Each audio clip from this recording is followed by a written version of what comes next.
I was 7 months pregnant the day I came home and found my daughter's crib in the garage. Not moved to the side. Not covered with a sheet to keep the dust off. Dismantled. The 4 white slats of the headboard were leaning against the lawnmower, and the little mattress we had picked out together, the one I had pressed my hand into a dozen times imagining her sleeping there, was propped up behind a bag of fertilizer. The mobile with the small gray elephants was still in its box on the concrete floor, the box I had been saving to open on the day we painted the walls. And upstairs, in the room that was supposed to be hers, I could hear my mother-in-law telling my husband where she wanted her dresser to go. I stood in that garage for a long time, longer than made sense. I remember the smell of gasoline and cut grass, and the way the late sun came through the little dusty window and landed on the mattress like it was pointing at it. I remember putting one hand on the curve of my belly and feeling my daughter move, this slow rolling turn, as if she knew, as if she was asking me what we were going to do. I did not cry. I want you to understand that, because it matters later. I did not scream. I did not run up the stairs and start a war in front of a woman who would have enjoyed it. I stood there, and something inside me went very still. Not loud, not dramatic, just quiet and cold and certain, the way water goes still right before it freezes. Then I heard Patricia's voice float down through the vents, bright and pleased with itself. A baby doesn't need a whole room, Daniel. Babies sleep anywhere. I'm the one whose family. I'm the one who's getting older. I need the comfort. And my husband, the man I had married in a small church with my father's ring on my finger, said, "You're right, Mom. Marianne can take the garage apartment for now. It's just until the baby comes, and honestly it's cooler down there anyway. Just until the baby comes." I want you to sit with that for a second, because I did. I want you to sit with the idea of being told, at 7 months pregnant, that the room you painted for your child now belonged to the woman who had spent 9 years making you feel like a houseguest in your own life, and that you could go sleep above the garage. I went upstairs. Not to fight. I walked past the open door of the nursery, past Patricia standing in the middle of it in her stocking feet like she was measuring for curtains, and I went into my bedroom, and I opened the bottom drawer of the dresser, under the folded winter sweaters, and I put my hand on a plain manila folder that my father's attorney had given me 4 years earlier, and I thought, they have no idea what's in this folder.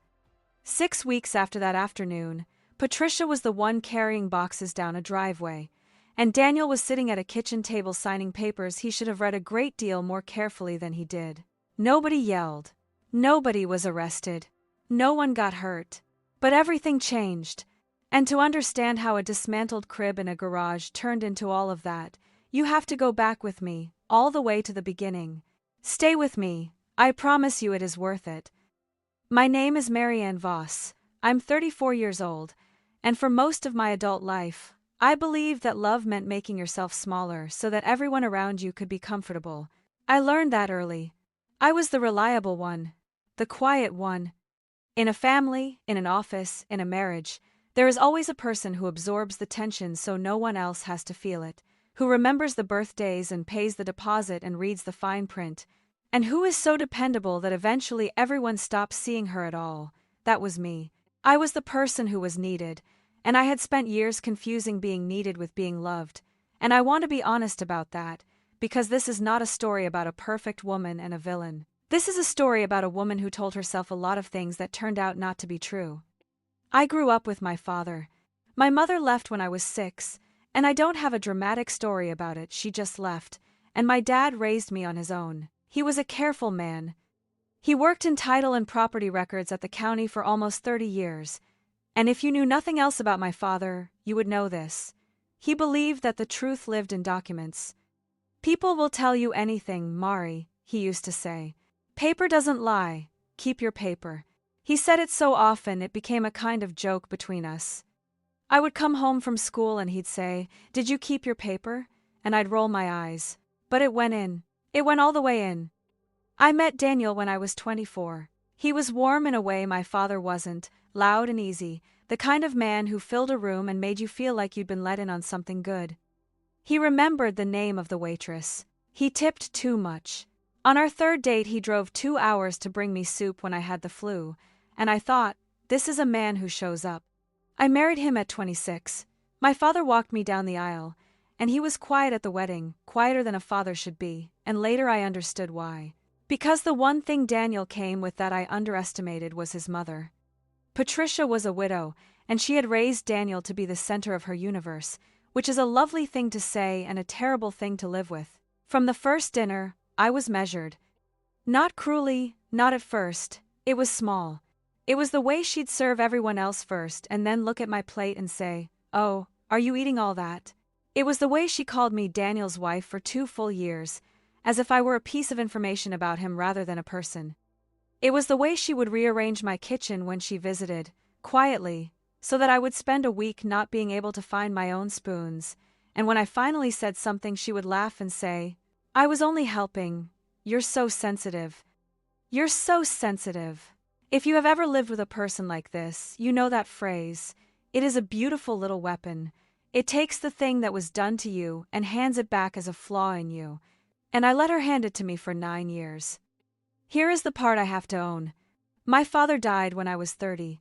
It was fast, a stroke, and I was not ready. Nobody is ever ready. And when the estate was settled, I learned that my careful, paper-keeping father had left me more than I ever knew he had. Not a fortune, but enough to change a life if you were smart with it. And along with the money came his attorney, a soft-spoken man named Walter Alden who had known my father for 20 years, and who sat across from me in his office with his hands folded and said something I will never forget. He said, "Marianne, your father asked me to tell you something if this day ever came." He said, "Buy your own ground, put it in your own name, keep it separate and keep your paper." He said you'd understand someday even if you don't now. I did not fully understand, but I did what my father asked.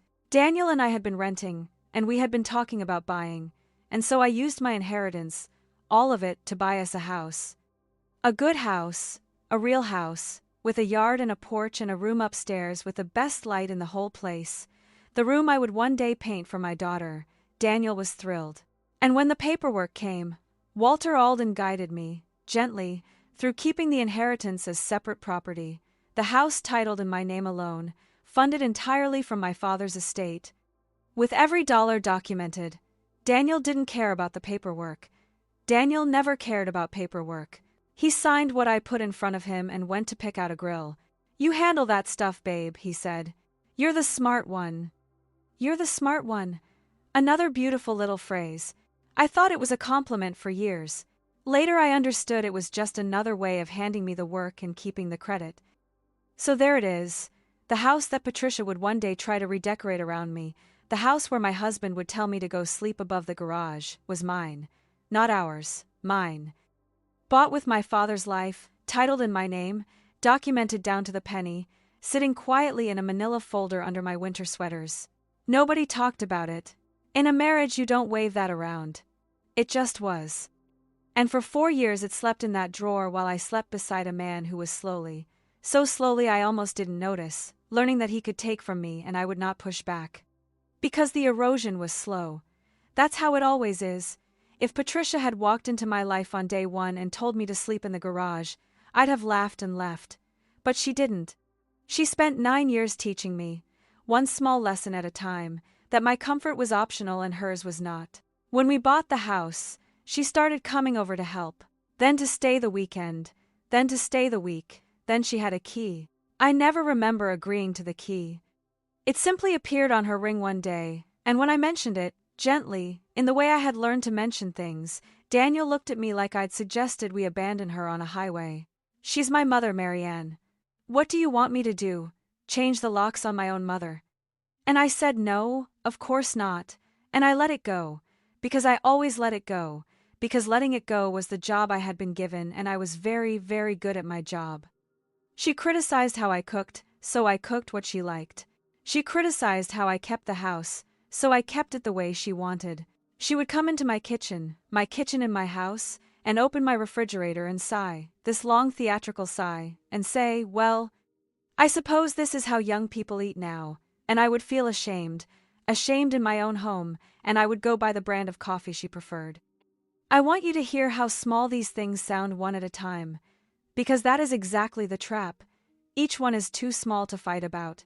Who starts a marriage-ending argument over coffee? But you stack 9 years of coffee on top of each other, and what you have is a woman who has forgotten the sound of her own opinion. There was one Thanksgiving, our fourth, that I think about more than I should. I had cooked for 2 days.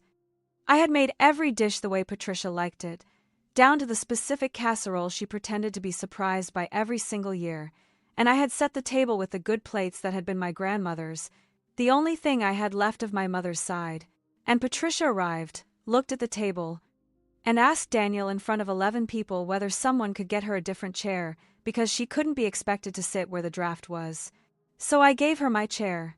And then, halfway through the meal, she picked up one of my grandmother's plates, turned it over to read the back, and said, loud enough for the whole table, "Oh, these aren't real china. I thought they were. Well, they're sweet anyway." And everyone laughed, the small polite laugh people give to keep the peace, and I laughed too. I actually laughed, and I got up and refilled the gravy so no one would see my face. That night I washed my grandmother's not real china by hand, alone, at midnight, and I remember thinking, this is fine, this is just how she is. And I want you to notice how many times I told myself that phrase. That's just how she is. It is the sentence you say right before you disappear completely. The one person who saw it was my friend Grace. Grace and I worked together. She was a paralegal too, sharp as a blade and twice as honest, and she used to look at me after I told her some story about Patricia, and she would just tilt her head and say, "Mari, do you hear yourself?" And I would laugh it off. But Grace kept saying it. Grace was the one who, years before any of this came to a head, said to me over lunch, "Whatever your dad set up with that house, do not touch it, do not add anyone to it. Do not let anyone talk you into refinancing or quit claiming or any of it. Promise me." I promised her, mostly to end the conversation. It turned out to be one of the most important promises I ever kept. Then I got pregnant, and that should have been the thing that made everyone gentle. Instead, it was the thing that showed me exactly who everyone really was. The pregnancy was hard. I had complications early, and my doctor put me on reduced activity, and by the 6th month I was on partial bed rest, which meant I was home, which meant I was more dependent than I had ever been in my life. And a vulnerable moment is a strange kind of light. It shows you who steps toward you and who steps back. It shows you who performs love and who actually provides it. Daniel stepped back, not all at once.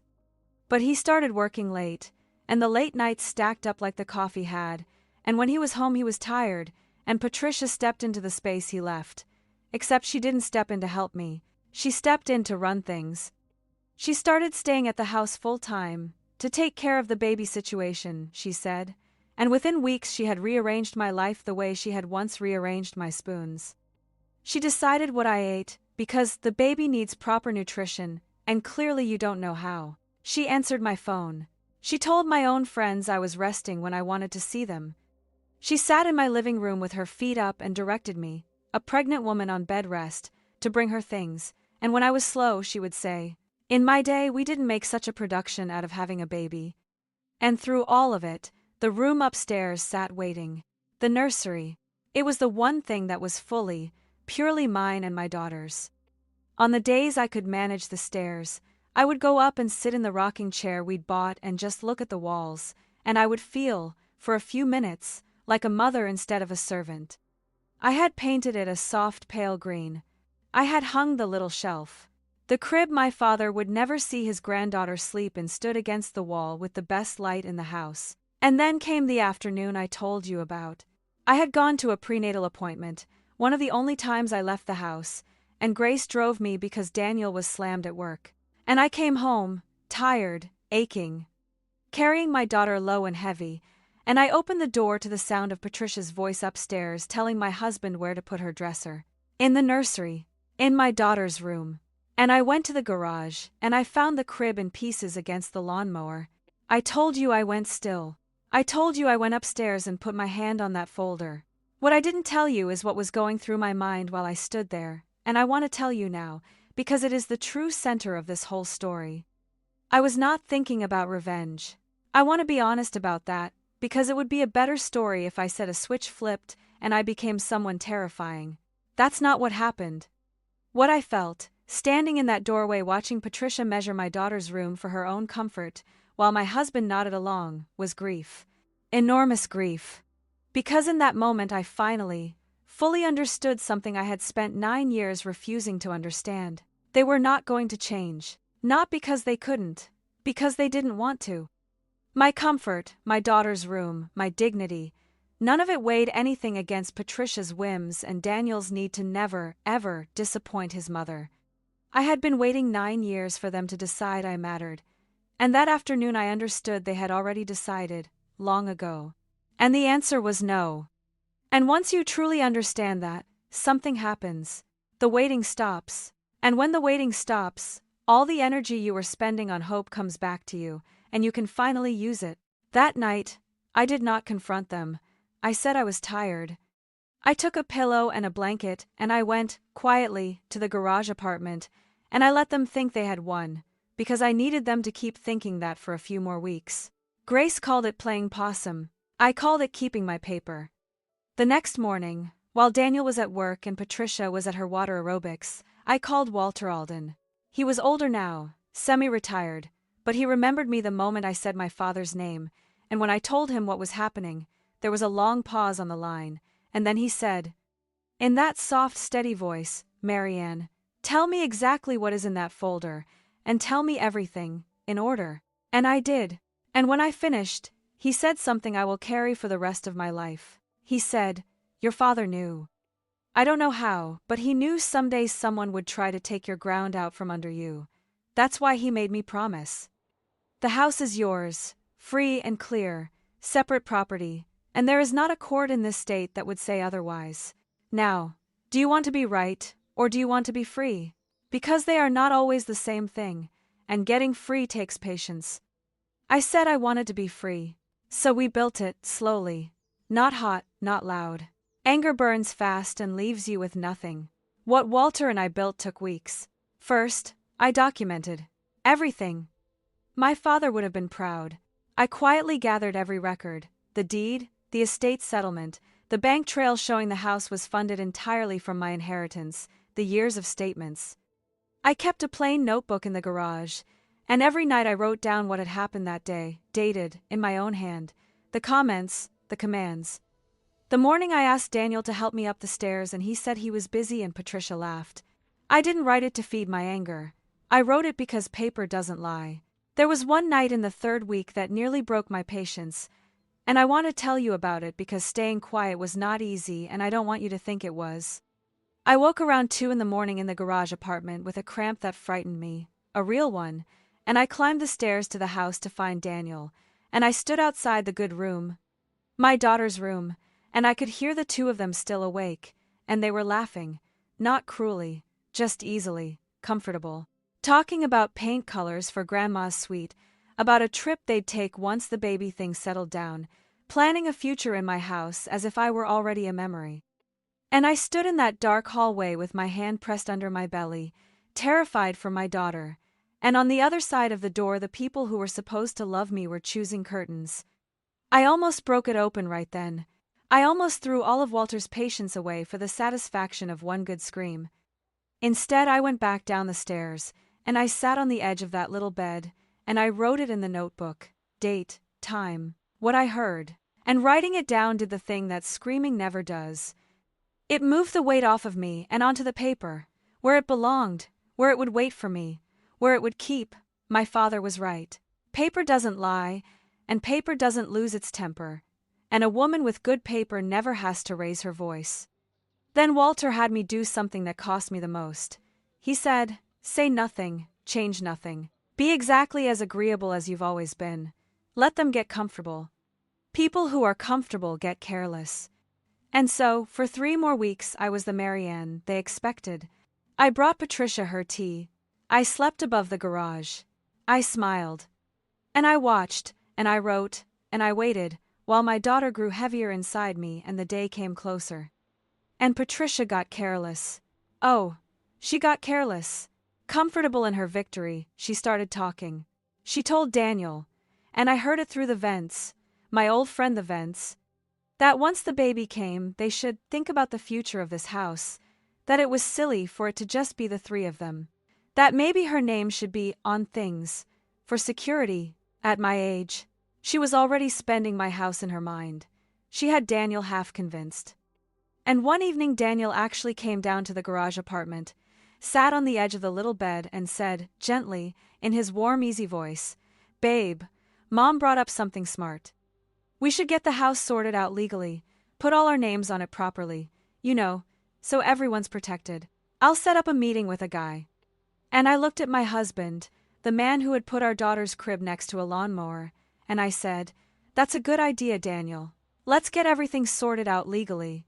Let's have everyone in one room. I'll set up the meeting." He smiled. He thought he'd won again.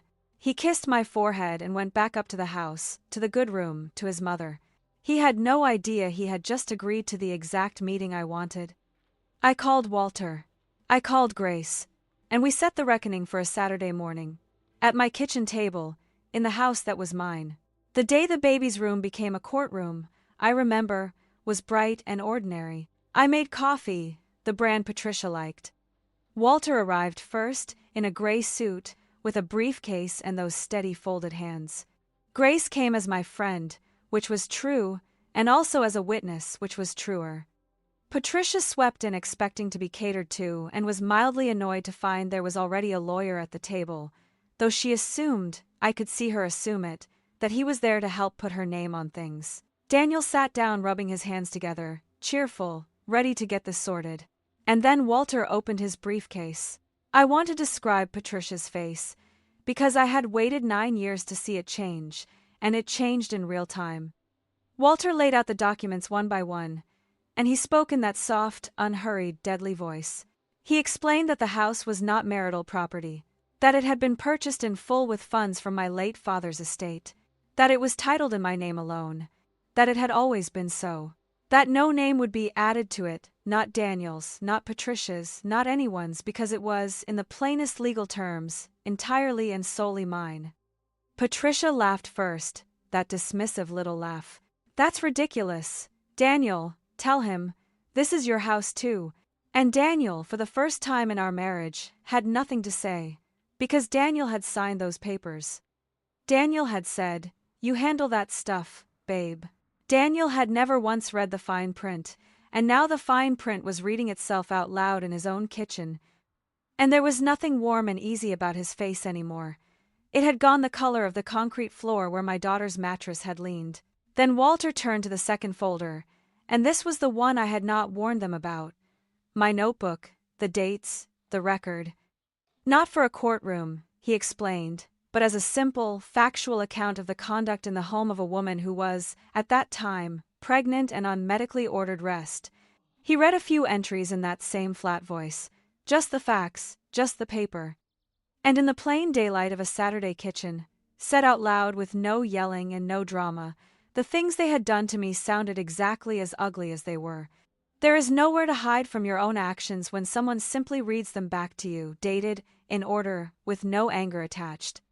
I did not gloat. I promised myself I wouldn't, and I didn't.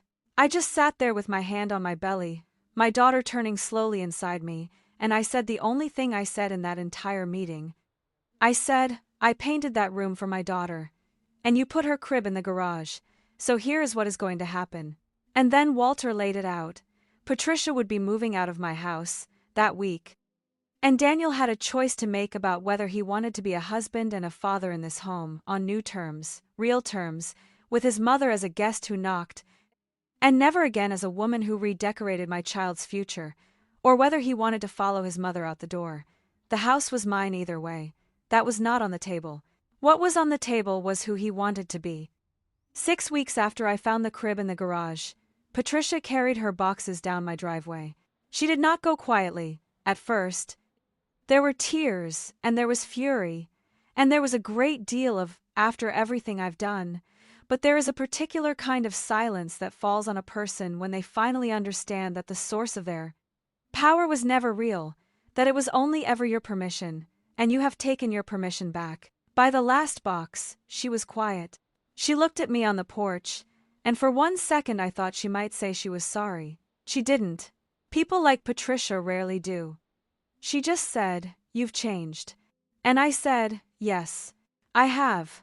And I meant it as the finest thing anyone had ever said to me. Daniel stayed. I'll be honest with you about that. Because I promised you honesty and because the truth is more complicated than a clean ending.